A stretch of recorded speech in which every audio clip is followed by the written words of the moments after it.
Dr. Ranganathan, FOMO, people have gone to Kumbh, 63 crore people out of FOMO. What is the logic behind this 144 years cycle? Good evening, Pranesh, and good evening to my fellow panelists. Look, I think there are two issues here that have cropped up since yesterday of politics and science. And as I say, never mix politics and science, for then all what you would end up with is political science. No, but firstly, let me talk about politics and let me congratulate Yogi Adityanath and everyone involved in the organization of the Maha Kumbh. It is spectacular. I repeat, spectacular. 630 million Indians have taken the holy dip at Prayagraj, twice the population of USA. And still, some people are abusing Maha Kumbh, calling it Mrityu Kumbh, and worse, outraging why a secular state is spending so much on Hindu festival. Do they even realize the enormity of their illogic? Let me explain. Twice the entire population of USA visiting a tiny river bank in the space of a month. Pranesh, can even one USA run without the means to manage it? UP government is spending 7,000 crores on the event, on police, security, crowd control, law and order, habitation, infrastructure for the pilgrims. In return, Kumbh has already generated 3 lakh crore revenue, created 12 lakh jobs, irrespective of the fact that government spend money and resources on all religious and community festivals and gatherings, including the yearly Tablighi Ijtima gatherings attending by tens of millions of Muslims.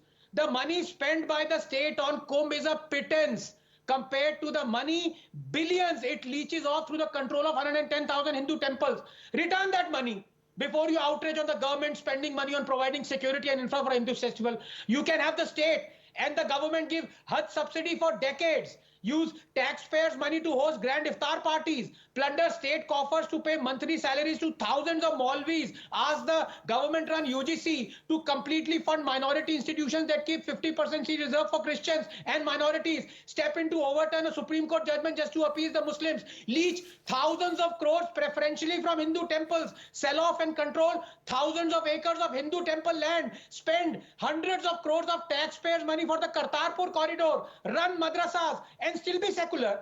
But the moment you spend a fraction on Kumbh, you turn communal.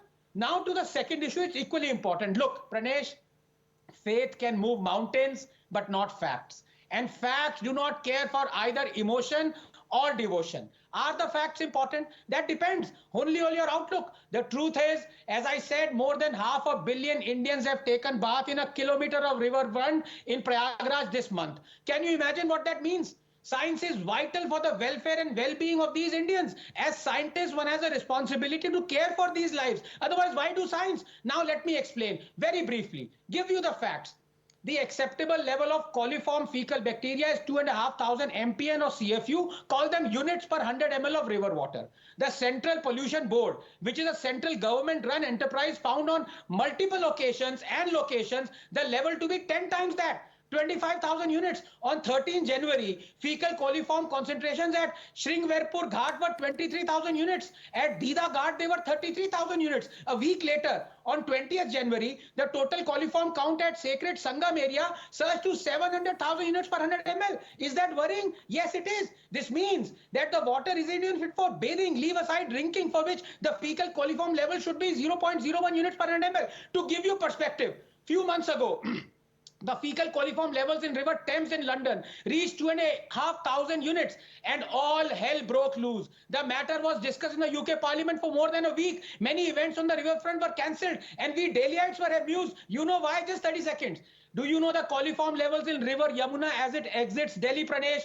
Hold your breath and step back. 2,500 units is the acceptable level. In River Yamuna, it is 79 million units. Now you can have the faith and drink that water and take bath in it, but as a responsible government and a responsible citizen, should you allow people to do that? That's the question we should be asking. And the answer is no.